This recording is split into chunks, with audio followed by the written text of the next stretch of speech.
Right. Good evening, everybody. Happy Tuesday. Welcome to another episode of Crypto with English. So today's theme is going to be NFTs, intellectual property, and the metaverse. So what if we can live in a world where influencers can sell and transact the original content of the various pieces they put out there, and in turn make residual income from that? So going, let's say, further than merely just NFT art, if you, let's say, have a very interesting or fascinating video reel, for instance, or let's say you can create a limited edition of a certain photo or set of photos, we may have the entrepreneur and company with the answer and the solution to that. So I'd like to warmly welcome today Paulina Bialek. She is the founder and CEO of FrostyWhale, and her company and startup have essentially created a metaverse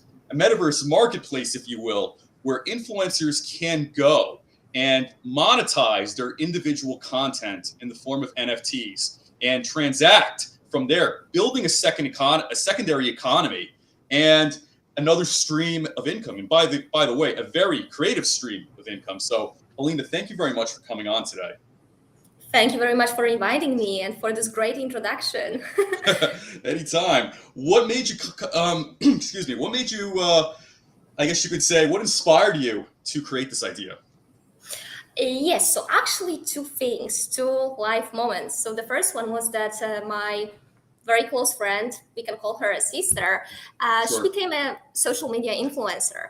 And she has been building her community for a long time. She was spending hours and hours every day to collect all those 200,000 followers that she has right now. Right. And when I asked her how much she earns, she told me that you can guess she earns zero, like totally zero. And Right. she's bringing to all those platforms 200,000 followers who go every day to Instagram, to TikTok, to Facebook, to follow her, to see her content, etc. At the same time, they are consuming promotion materials from Right. all those platforms.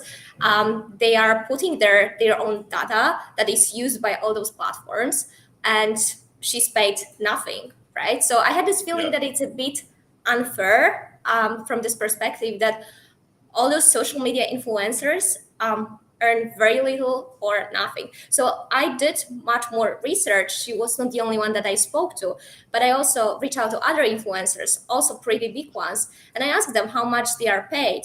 And the answer was that they are paid very little, or Right. most of them actually are paid nothing. And the only stream of revenue they have right now is our contracts with brands, with external brands, like Sure. Marketing. So this is what they do to earn money, and it's nothing close to selling the content they produce every day. They don't make money out of the artwork they upload on the platform. They just Right. make money from marketing, promoting shampoo, Right. Coca-Cola, like product all placement those. type stuff. And Exactly. yeah. So this is something that I would like to change, and here I see the potential how they can create a new revenue stream that will be much closer to what they do right now, to the content they create, to the content that entertains, inspires, motivates, educates their audience, and not out of products that they have to sell to make a living Right. from what they do. And also, when you talk to those social media creators, influencers, many of them see themselves as artists and are very close Right. to their community. So very often they just avoid doing this avoid having those brand contracts because they don't want to sell the product that they've never used before to their communities. Right. They think that they can lose this trust they have right Credibility now. And credibility, yeah, exactly. So like many of them avoid doing this, and so it means that they don't have any other stream of revenue this way. And Right. Yeah. And by the way, that makes perfect sense to say, the very least. So what made you think, or what led you to believe that, let's say, a metaverse platform or a metaverse centered platform, where NFTs can essentially be like the medium of exchange. What led you to believe that would be, let's say, the best place for this, so to say? Because I would imagine, some people may have said, oh, maybe there's an easier way to do this. Oh, it's too risky, things like that.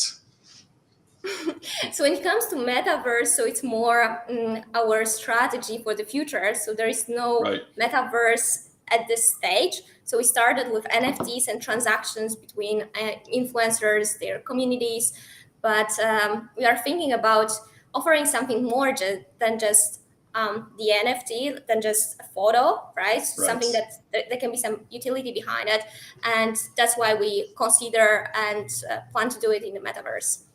Right. Got it. And as far as the underlying technology of FrostyWhale, which avenue or which tech did you ultimately decide on choosing?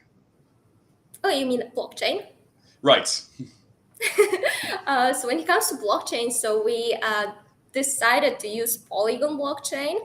And there were actually many reasons behind it. I like Polygon, like probably you've heard about it. They raised a big round recently, but we decided on them before this event, of course.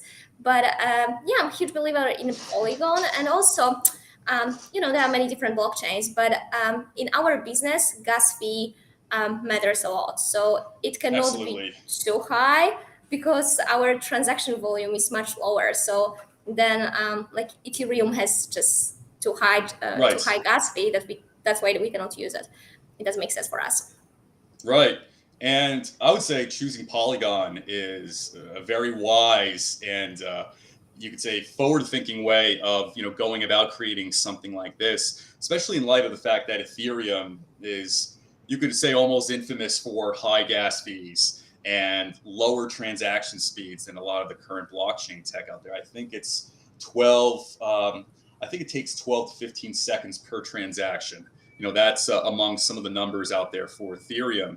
Some of the other competitors, they can do it within 1 second, 2 seconds, half a second, things like that. So I think that is absolutely great. You ended up choosing that road for this. So when putting this together and talking to influencers, like you mentioned, and like it is very apparent out there, it is hard to monetize your individual sets of content. So a lot of times, if you're creating a reel, you're creating a set of photos, if you're creating an animation even, you're not going to have some sort of stream of income from that in of itself. You may get a lot of likes, you may get a lot of comments, you may get things like retweets on Twitter, you may get people sharing it, but there's no tangible return.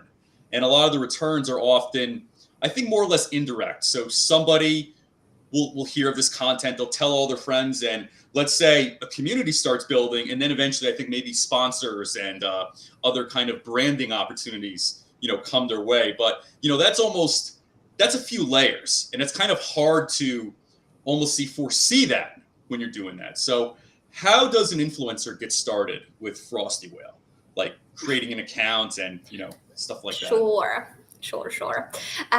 So like coming back a bit what we've talked about, influencers, they are paid very little by platforms like YouTube, Facebook, Instagram. So there are many disadvantages, and now the whole world is talking how bad Web 2 is, how good Web 3 can be in comparison to Web 2. But also, I don't believe in this, and I don't agree 100%. I think that Web 2 has a lot of advantages, definitely, and Web 3 also, and both of them have disadvantages too. So like Web 2 is great. We use it for free, right? We enjoy it. Like we have a choice. I can stop using Instagram immediately, but I just don't wanna. I know the cost of it. I know that they are using my data, etc. But we still enjoy it, right? So that's why I think that Web 3 is a great add-on, but it's not something that will replace Web 2. I don't believe in this, and not in the very near future. Maybe later, but not in the next 10 years, I guess. The same is Web 1. Web 1 we still use today, Web 2 and Web 3, they can coexist. And I think that Web 3, so Web 3 is also a very broad ecosystem. And one of the technologies under Web 3 is NFT technology that we use, that we focus on. But also we use NFT technology, but when it comes to other parts of this Web 3, they are not on the FrostyWhale platform right now. Maybe they will be in the future, but Web3 is much, much broader. There are also cryptocurrencies and other technologies based on blockchain. But definitely NFTs, beautiful technology. It's awesome. I totally believe in this. And I think that it's also super easy for people to understand. So far, talking to influencers, we didn't have any problems introducing to them NFT and explaining what it is. I think that it's also important to talk less about like NFT, blockchain, etc., because those are heavy and difficult terms that people are a bit afraid of. But when we just tell them that it's a token and we show them the token, right? That it's linked to the photo, to the video, etc. They get it and they understand it. They understand it. I think that it's much easier to understand than cryptocurrencies or other parts of this whole ecosystem. Right. There's certainly more context to some of these things in, I guess you could say, social media and kind of the influencer space. So I think what's great is, and maybe this comparison might help, it seems like in the Web 2 space, you could say providers and platforms monetize your information, and you kind of touched on that. Exactly. So perhaps, whenever I signed up to various social media platforms or yourself, you and I don't have control over our respective, you could say, likenesses in many ways.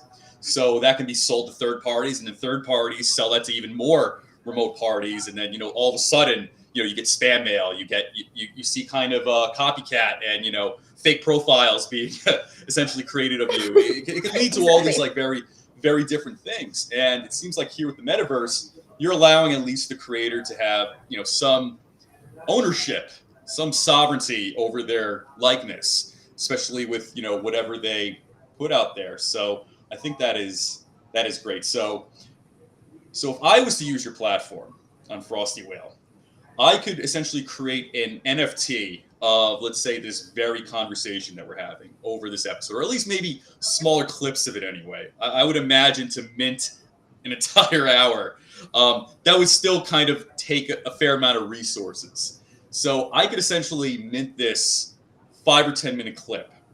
I can create like a limited edition of 10 or 15 or something like that. And then I could send that out into FrostyWhale, and I can make a few bucks from each, you could say, fan or viewer that buys it, correct? Correct. Awesome. Exactly. So it works like that, but also, so that's why we are working with social media creators, with influencers, because they already have existing communities that are eager to support them. And even there are different groups of influencers, so it's not one group like the musicians or some other artists. But recently I've attended an event and the community there was very strong, but I was so surprised that people were buying from their favorite social media creators. They were just buying physical photos, autographed physical photos. And it was like for me it was like 1990s, and when I asked them about digitization, if they sell it online, the only understanding there was that I pay online, but they are still gonna go to the post office and ship this photo to me, like the physical form of it. And so what they were doing was exactly the NFT but physical form of it. So that's why we are going to digitize this process and show them that the value of NFT, that the originality behind it is actually the same as it is in a physical copy, because there is just one of it, and there are many advantages regarding NFTs, because now you will be able to sell it on the secondary market if you want to. You can trade with other fans, followers within the community. But even if you don't want to sell it, because for our like influencers, social media creators, it's more about primary market. They just want to own something that belonged or comes from their favorite influencer, as they are buying t-shirts, photos right now.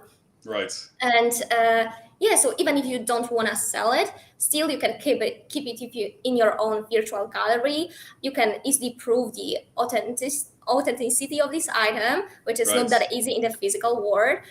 It will not be destroyed. It's like super safe to keep it there. Right. And also it will be delivered immediately. You don't have to wait 1 week, and you don't have to pay shipment fees or shipping fees or anything like that. So there are many advantages that NFT technology brings to this world and to this relationship between social media creators and their followers.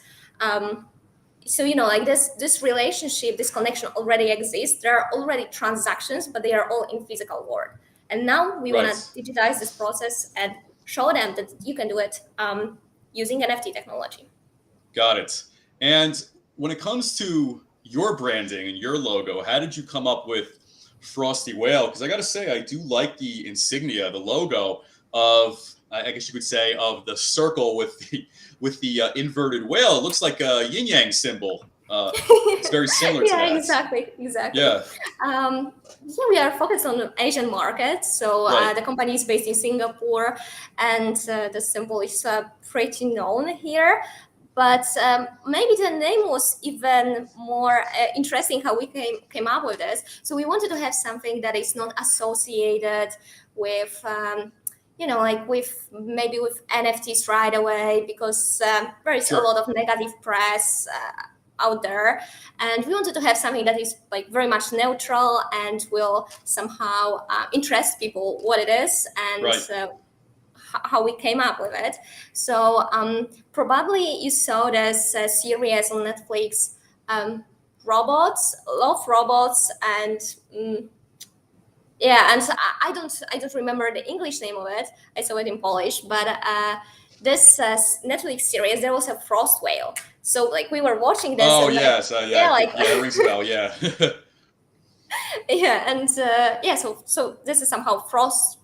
So that's how we came up with the Frosty, and whale, like crypto whale. So it's it's more into blockchain technologies. Oh, that's pretty cool. And I guess the same concept would be for artwork. So if you're an influencer and you want to showcase artwork, you can essentially use this platform as well. So if you have a gallery of sorts, that could be like your own original content that you could also monetize, through FrostyWhale, right? Exactly. Actually, our platform is super easy to use. So this is what, like, we did a lot of research within social media influencers group, and at the very beginning we were trying to encourage them to use the existing marketplaces, existing platforms. There are many out there, like OpenSea, etc. But the barrier that we observed and was super difficult to overcome was the fact that crypto wallets are needed, cryptocurrencies are needed in most of those platforms, and our customers, like those social media influencers, like musicians, etc., they don't have it, and they didn't want to use those platforms. And when they go there, they felt lost. Like there's lots of content and lots of different things going on, and it's definitely not dedicated to influencers or social media creators. It's just like everything there, and they told us, we don't want to use it. Like it's not for us. So this moment was the moment when we realized that we have to come up with create our own platform that would be much easier, that would be simpler, that maybe will not have cryptocurrency. So we have also other options like fiat currency if somebody wants to use it. So then they can conduct those transactions. And also, like, so when you visit our platform, it's super simple to use. You just register, sign up, and you can directly mint. We use Polygon, which means that the gas fees are super low, so we cover them. It's for free. Influencers can mint for free. They create the content. They can easily share it using social media like Instagram, Facebook. They can share it with their followers and tell them, hey, here you can buy this Instagram photo that I've posted, or like this TikTok video, etc. And they can easily go to the platform and buy, like they are buying on Amazon or any other existing marketplace. So just using Right. credit card. That's great. So, what would you say to somebody, and I'm sure you've come across this?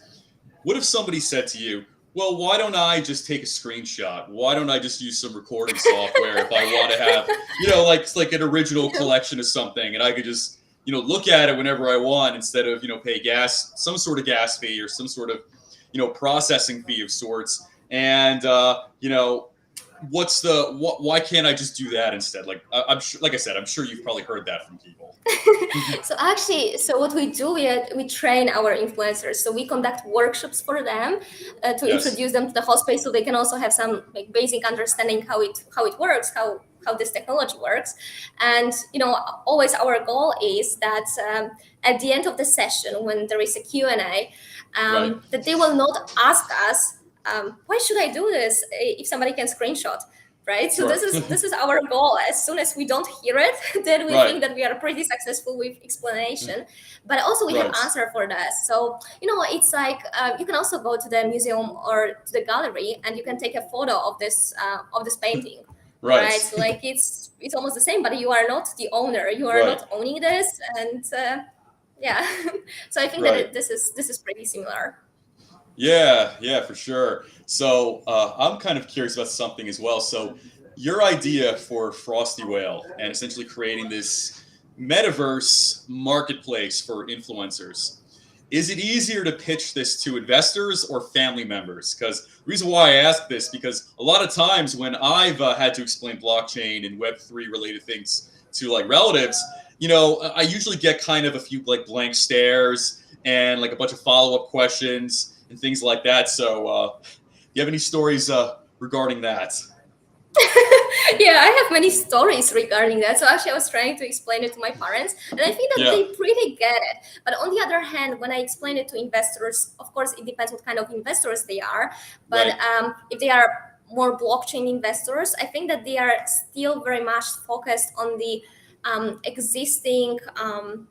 existing usage of NFTs, which is Right. like on OpenSea, they are the whole secondary market, trading aspect, speculation, etc. Right. So they think that they are looking more from this point of view, and it's very difficult to explain to them that look, like these people are selling like physical photos, now they can be selling digital ones. Right. So I think that with like blockchain investors, they can be the sort of barrier that they might be thinking like that they may be very focused on like the speculation part of it that we observe right now on the market.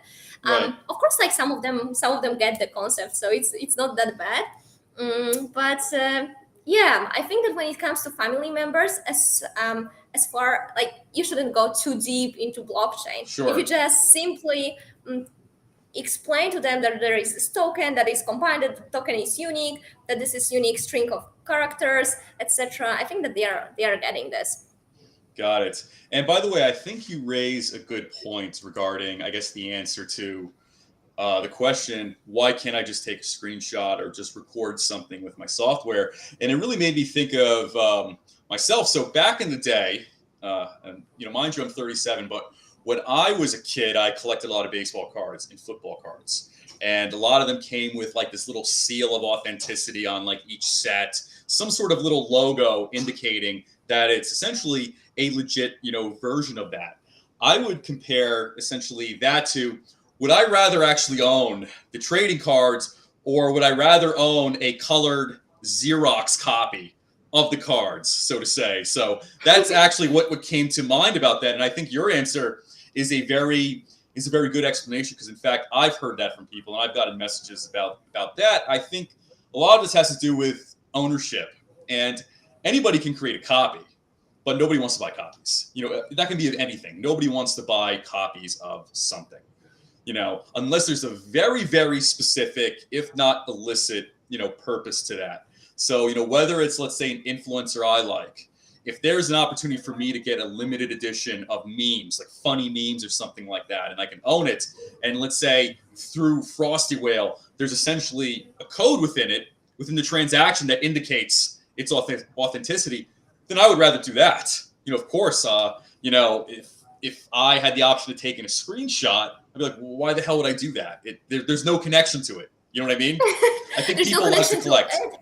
Exactly, and no Yeah, connection to this content, and no connection to the artist behind it. Because now, like, let's right, imagine that you bought it, right? And this like influencer that you bought the meme from, he right, will post on his Insta story like, "Thank you, Adam, for buying this. Thank you for right, supporting me." Etc. So then it's even cooler that you are somehow recognized, and like I think that this is super similar to the physical world. Like people like buying physical paintings, and you can always buy the copy that is 10 times or 100 times cheaper, but right, some people still prefer to have the original.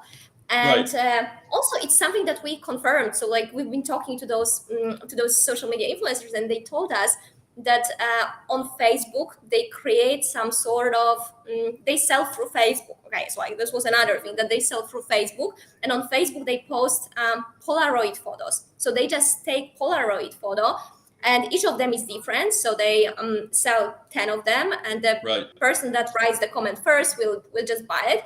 And one Polaroid photo they sell for $100. And I asked them why it has to be Polaroid, and they told us that people want to have something unique. People that our followers want to have something one of a right. kind. So that's why I'm taking Polaroid. So there is no file that I have on my computer. There is just this one Polaroid, like one of a kind, and we are Right. able to pay for it. And this influencer goes to the post office, and he will ship this Polaroid for $100. And yeah, so I was pretty shocked with this. Yeah, absolutely. And your platform has a function and a tool where users can participate in auctions for certain pieces of content or particularly like limited edition pieces of content. Can you talk about that? Yes, exactly. So you always have two options. So you can put the price, and then there is buy now. People can buy immediately, or that there can be the auction. And Right, we checked it that some influencers would prefer the market to value their content and to propose a price. right, So that's why there is the auction mechanism. But also, I just mentioned this Facebook example where they post those Polaroid and there is no auction, so they just have to put the price, and the person that writes the comment first will buy it. But if there was the auction, so they could earn much more, right? So right, they could let people to bid, and then be paid much more than the fixed price. right. And that's pretty good too, especially I think when it comes to selling art. And this can be as an influencer or an NFT artist.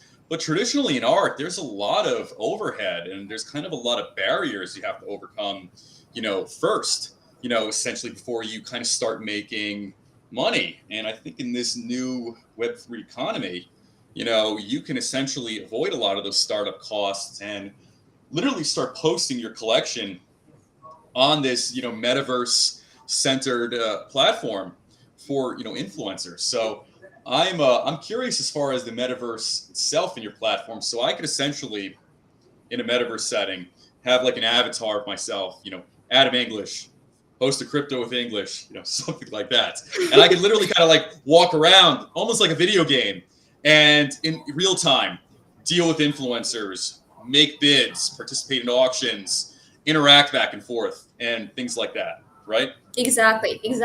Yeah, so this is the whole concept behind it, that when you buy this NFT, you will be able to meet your influencer in the metaverse and access this whole environment, and have even more personal relationship to this person. Got it. At the same So time supporting them. So this is not something that they have to do for free anymore, as they are doing in the current social media Web2 ecosystem. right. So like, for example, so one of my, I guess you could say, idols and like personal heroes growing up was Arnold Schwarzenegger. As you probably see in the wall mural behind me. So if Arnold Schwarzenegger had his own, you could say, avatar or his own little, let's say, kiosk in the metaverse, I could, as my own metaverse self, get an autograph from him. Let's say if everything worked out well, so to say, I could actually get an autograph in real time, a digital autograph, mind you, like in the form of an NFT. Like let's say like a digital poster of Terminator or something like that. in the metaverse, I could Yeah. probably go and say, listen, Governor Schwarzenegger, former Governor Schwarzenegger, my name's Adam English, big fan. Could you sign my digital NFT Terminator poster? That would be a transaction, essentially in the metaverse, so to say. And then I could essentially leave with something like a cryptographic hash showing essentially the new autographed version of that poster. Plus, you could say the long, hash. You could say line of like 26 plus characters, showing, essentially evidencing that, right? Exactly, exactly. But I really like the word that you use, that this is just digital autograph. So this is Right, how we are selling this. That now you right. are not like signing physically; you are just doing this digital autograph that is in the form of NFT. And yeah, so this is how we explain it to influencers. Wow, that's definitely pretty cool. So, as far as for people who want to get started on this, I would imagine someone would ask like, okay, if I'm an influencer, tell me about the community that's on there. So how many influencers have signed up to this so far? Do you know the number? I know the number, but actually our strategy is that we would like to prove that the platform works, etc. So that's why we focus on cooperation with a small number of influencers, Right. and like we are going to figure it out, so, like create playbooks and really prove that it works this way. So that's why it's not about the quantity, but the quality. And by the way, I absolutely agree too. And in fact, I think with, you could say, certain platforms or certain parties out there, it has been known some do inflate their numbers using bots, so to say. So, that is Yeah. something that does, exist out there. And like you, I agree. I think quality of followers or quality of subscribers is certainly, more important than numbers, especially. Exactly. Yeah, exactly. And I totally agree with you that there are platforms like we've also seen this, that they just buy those items by Right. themselves, and but it proves nothing. It proves nothing. It doesn't prove that it works. Like it doesn't prove that the whole concept works. And this is what we are so much focused on, to prove that it can work this way. That influencers can monetize their artworks Right. using FrostyWhale. That's awesome. And another thing too, as far as quality versus quantity of community, what is as important, if not more important, is the quality of the participation of the subscribers or members of the community. So let's say if you're a rising influencer, and let's say you have 10,000 subscribers, followers, so to say, but let's say only 50 actually participate. Is that considered a success in of itself? It's very questionable, to be honest. However, let's say if you have 500 followers, but 100 people are participating, 100 if not a little bit more than that, that's 20% of your following. That, at least in my mind, looks like something that has more promise in the long run. And I'll also look at that number and think, okay, well, this is organic growth at the very least. And also, if 20% are, let's say participating, actively liking, actively posting, well, if you scale that to 1,000 or 2,000, you're still going to get 20%, if not more, of that same level of, participation. So, by the way, like I said, I totally, agree when it comes to that. So I'm very excited to see what FrostyWhale has in store. And I was going to ask you too: have you created any content yourself, like from your website? Because I'll tell you this: I have created NFT art before, not in any type of, I guess you could say, serious sense like an NFT artist would. I made a few NFTs of my dog, behind me here. She's Shiba Inu, just like Dogecoin. But I made a few. I made a few of her, and it's an interesting experience to say the least. But for me, I just did it just so I can understand, the process. So when putting this together, did you become a user, a subscriber of your own platform, and kind of like start doing stuff like that? Yes, Sure. So we've been testing the platform at the very beginning, and I became the first influencer, and I minted Excellent. my own photos. Yes, but now we are focused on the particular category of influencers, so that's why Right. I'm not part of this category. Like, first of all, I'm not influencer. Maybe some sort of like LinkedIn influencer because I love LinkedIn, Right. but Same here. not, like not that Instagram influencer or TikTok influencer that we are Right. looking for right now. So so I designed my own collection. I wanted to post it, but then we decided to focus on this category, and then it doesn't make sense for me anymore. But I can do Right. it. I definitely can mint on the platform. I've tested this many times, the whole process, how it works, how easy it is, and also yeah. So Good yeah, I stuff. created my own NFTs. Yeah. No, I mean, listen, that's absolutely awesome. So glad to hear. And as far as the metaverse platform itself, is do you have a specific name for the NFT tokens that are used in the transactions, in the processes, buying or selling, things like that? Oh, like what kind of name? You mean like which token we use? Yes. No, I know you use like Polygon, like so. For instance, like some of the like Rarible, for instance, like when you use that website, they also have their own Rarible token you can use to transact, Oh, or if you I see. want, you can use like fiat or maybe Bitcoin. Okay, so you are asking us about tokenization and tokenomics. No, so we do not have our own token right now, but we are definitely thinking about it. But also, I think that introducing token to the public, to the like FrostyWhale community, has to be done in a smart way, because Absolutely. we can observe so many tokens, like all those platforms, they do tokens, they and at the very beginning the price go up, but later, like almost all of them, the price is like super down, and Right. it doesn't look good, right? Right. So like definitely we think about it, but it's not about just doing our own token, but the whole strategy behind it, how to maintain the price, how to increase the price, not let it down so quickly. Right.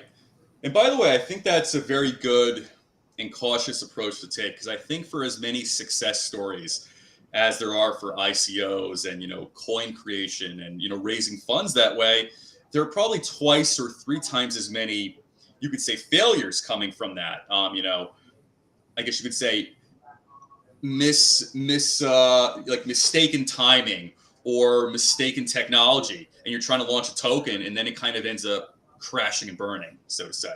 People lose their money, the company folds and things like that. So I think that's great that you and your team at FrostyWhale are being cautious regarding that, because I've just from people I know, and colleagues and other contemporaries, some, and I'm not saying all, but some people think that an ICO is the magic bullet to making a good coin, but also making a successful company. But just because a company can create a token does not necessarily mean that company can make that token successful. And there's so many things that are out of your hands, especially when you do that as well. So it's kind of like you have to really be able to learn how to read the landscape, so to say, before you do that. And I would say if you're not sure, don't do it. Plan, take your time, revisit, do more research on things. And then, when you actually feel like you're ready, and I think a lot of reasonable people have like a decent instinct about this, then go ahead, and do it. But the reason why I was asking, because I look at the FrostyWhale, you could say, logo, and I think that would make an excellent token. Like I could totally see that on like CoinMarketCap or one of these other websites. It's a very marketable, catching, I guess you could say trademark, insignia, to say the least.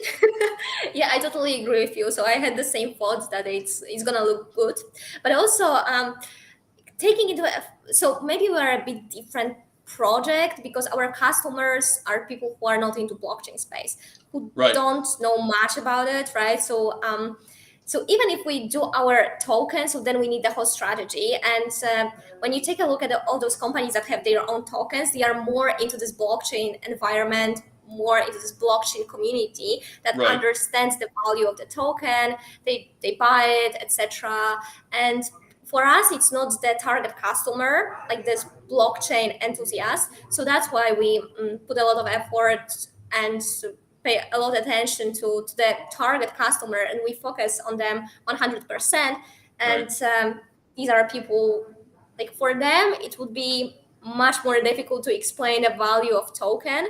So like small steps, because now we have to educate them on the NFT technology, and later, like maybe one day, we'll go more into token, or like we can always do the token and then sell it to the blockchain enthusiast. But then on the other hand, like it's also a very time consuming process, and probably you were observing, like many companies are selling tokens or selling NFTs, but then you create your own community on Discord that you have to manage, that you have to take care of. And this is nowhere close to our target customer. These are not influencers that are going to be creators on our platform. So so that's why we decided not to go in like these two directions, but just focus on the platform and onboarding creators, educating them, etc.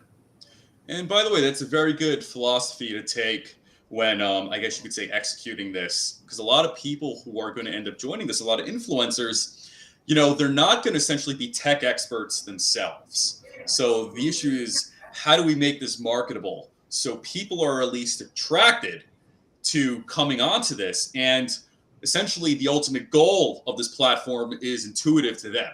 And it just kind of makes sense to, let's say, the average layperson who's, let's say, not very, familiar to this space. And I think, like anything, the ultimate success of blockchain is going to be on the mass adoption, so to say. It's going to be people buying groceries. I think totally the same. And also, we don't want influencers to feel overwhelmed when they visit our platform. They see that there is a token, that there is like so much about blockchain, like you need white paper, etc. They start reading this, they don't understand anything, and then they may have the feeling that this platform is not for them. So that's why we are trying to make it so accessible and so easy. And maybe it's not even the last version of the website, because we are going to reconstruct it a bit to make it even more simpler. So like people go to the platform, people visit the platform, and they immediately understand the goal of it, and for them, like it's straightforward, etc. So this is what we are working on. Awesome. And what's it like right now being in Singapore, launching a blockchain project? It must feel like you're kind of in the center of the world in some ways. Areas like Singapore and Southeast Asia, generally speaking, and then you have the UAE and Dubai. I look at these places, this looks like the future to me, especially within the next 5 to 10 years. Yes. So we are based in Singapore, but as our product is more B2C, so that's why we have to look for other markets in the region, and that's why we do a lot in Thailand right now, and also thinking about other East Asian countries, Southeast Asian and East Asian.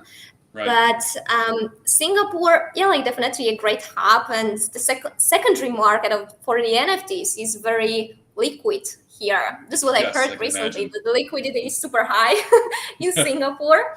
Definitely. But it's like for us, it's not the priority market, because it's like super slow, it's super small at the same time. Just not even 6 million people. So like long term, we cannot focus on Singapore. But definitely a great hub to start, and think about the expansion to other countries in the region. Right. So would like South Korea and Japan be like countries in East Asia? South Korea, yeah, exactly. So you are totally right. I think that you are talking about intuitively, but definitely you are on the same page as I am. Not even great. not even knowing each other that long, right? So I don't know how you guessed it, but yes, definitely Japan and Korea, South Korea are countries that we think about. Right.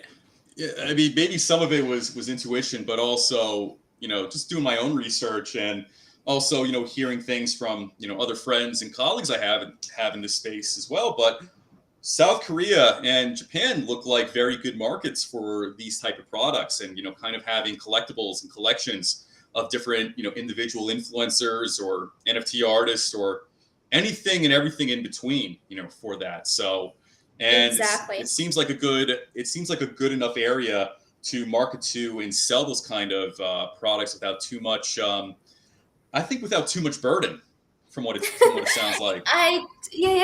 Exactly. I totally agree with you. So I could do this business in Europe, right? But Right, here in Southeast Asia and East Asia is a bit different vibe. So you have all those cultures like K-pop, J-pop, right, and all those strong communities, and that's why we are doing business here. And yeah, like Japan, South Korea, right, the purchasing power is definitely there, but also the culture of influencers, the people, how people value them, how people are some sort of crazy in a positive sense about right. influencers, and how much people spend on them nowadays on buying stuff from influencers.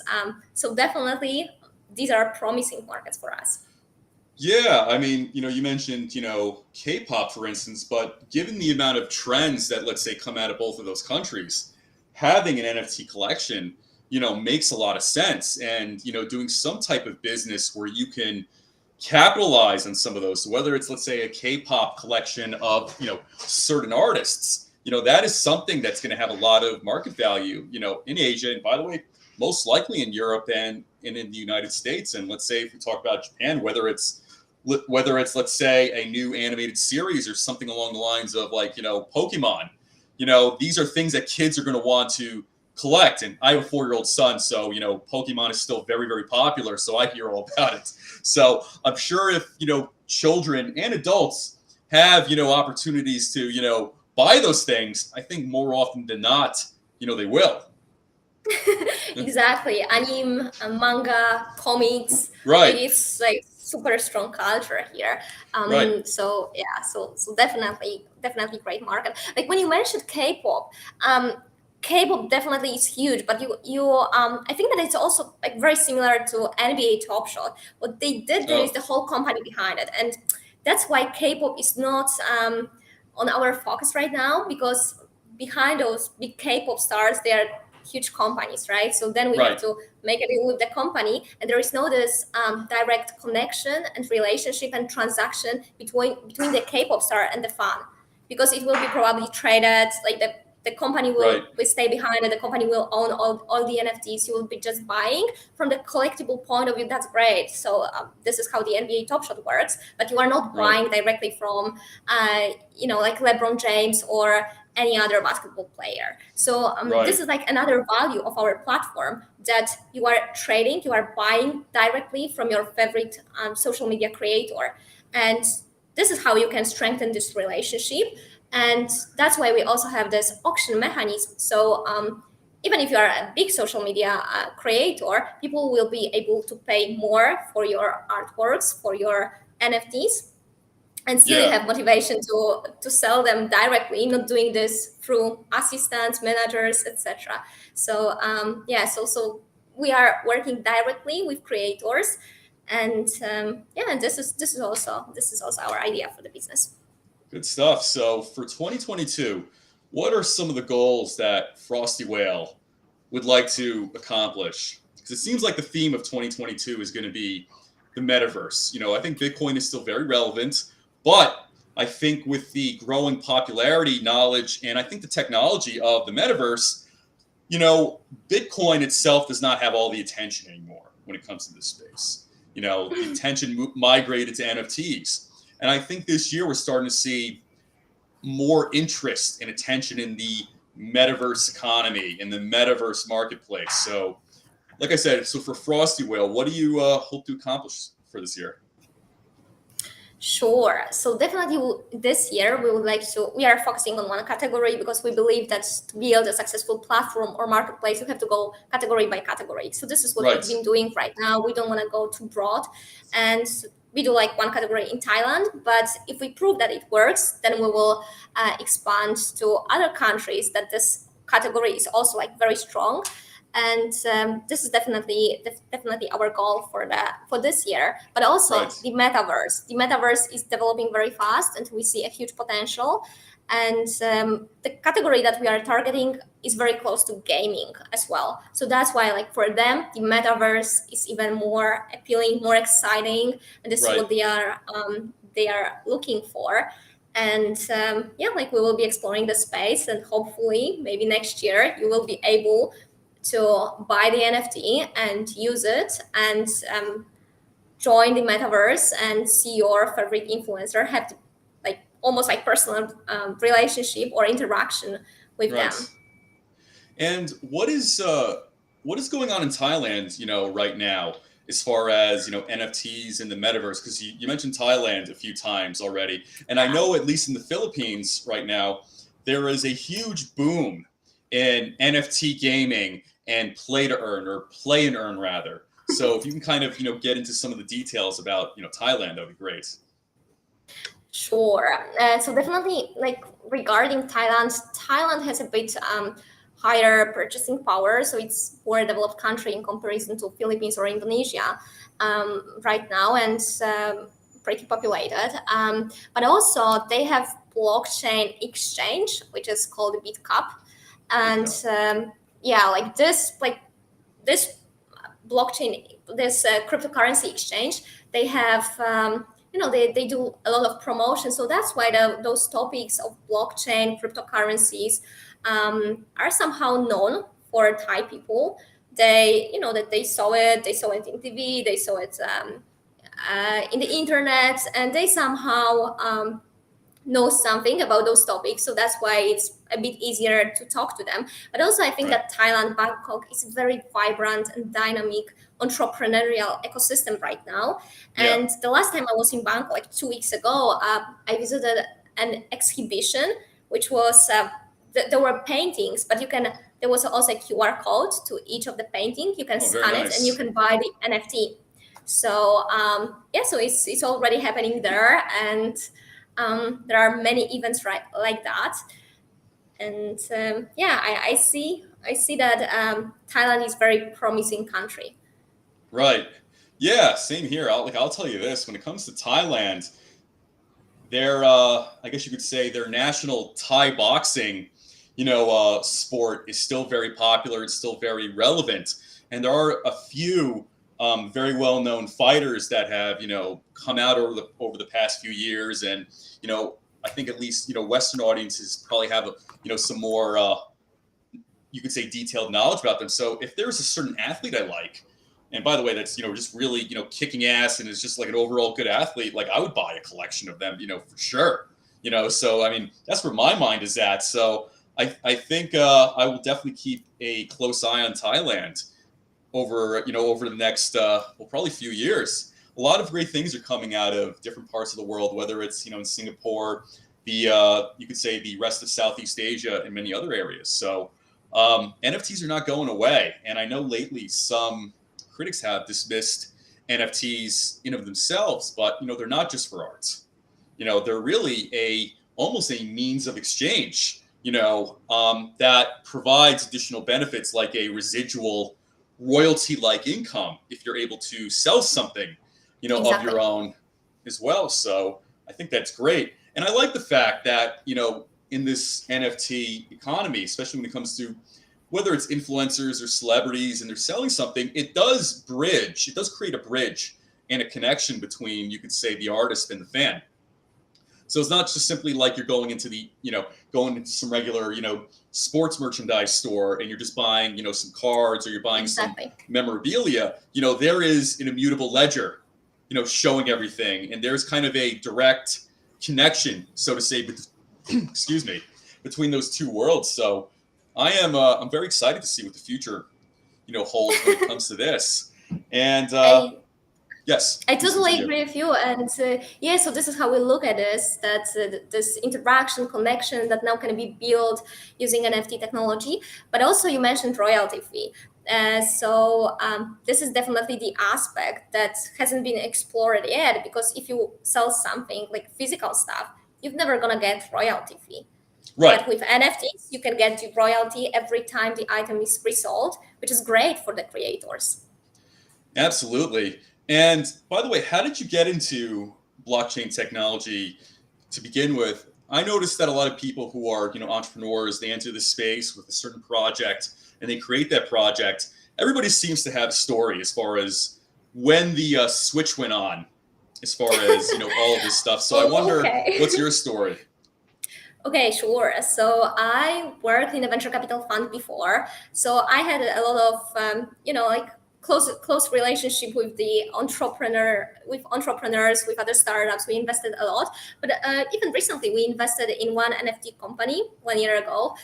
So this was like the event, definitely important. Even when I research more about it. But also, I think that from my perspective, it was the other way around. I have this feeling that many projects they start from the blockchain technology and later they are looking for the fields they can adapt the blockchain technology where they can implement it, and that's how they build the companies. In my case, it was the other way around. So I saw the problem, which was like this whole influencer economy, the problems they have, and Right. later came the NFT technology, and I was like, yeah, like maybe we can use this technology to solve this problem.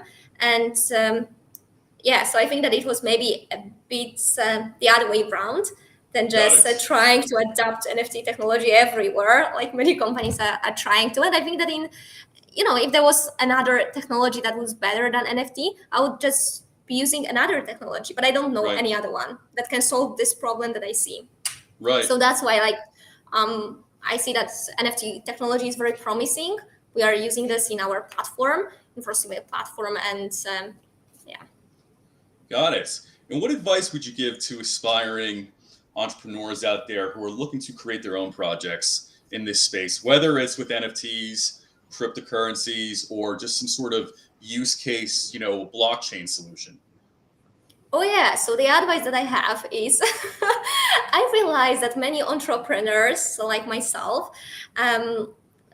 in this blockchain space, in the crypto space, the projects they do are too difficult to the mainstream. And I have this feeling that not many entrepreneurs are trying hard enough to make it accessible for the public audience. So Sure. the majority of the projects that I see right now, they are under they are able to be understood only by very small very small number of people, very small amount of people, and Right. they are dedicated to this group.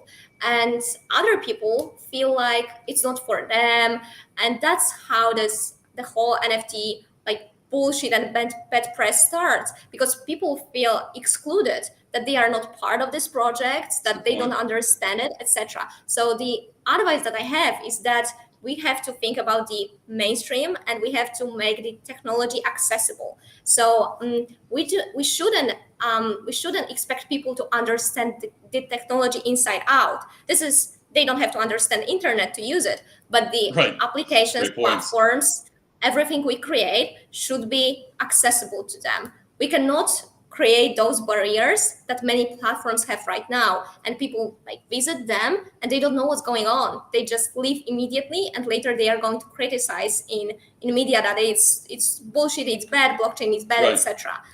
So yeah, so let's work on accessibility for the mainstream, so everybody can take advantage of this beautiful technology, not Right. just a small group of people. Right. Well, listen, more often than not, keeping it simple works a hell of a lot better than I guess you could say more details and overcomplicating things. I Straight, totally agree with you. yeah, the straightforward approach more often than not, works. So, listen, Paulina, thank you very much for coming on to the show today. I very much appreciate you, generously providing your time to talk about Frosty Whale, the NFT metaverse marketplace ecosystem that you're building as well. So I'm very much looking forward to seeing, how your project progresses and develops, throughout the year. And certainly providing a solution for influencers is going to be very beneficial for the economy, especially this decentralized, economy where people who would not otherwise make money from their content can essentially now create collections, almost like a sports card or a memorabilia type way, and actually generate, something from this. So I think this is incredible. Thank you very much, Adam, for the invitation. It was such a pleasure to speak with you today. And Likewise. yeah, uh, good luck. And I will let you know how our business progresses in Yes, one keep me year. posted. We'll keep you Perfect. posted. Stay frosty. Yeah, I will. You, you as well. Thank you. All right. Take care. You too.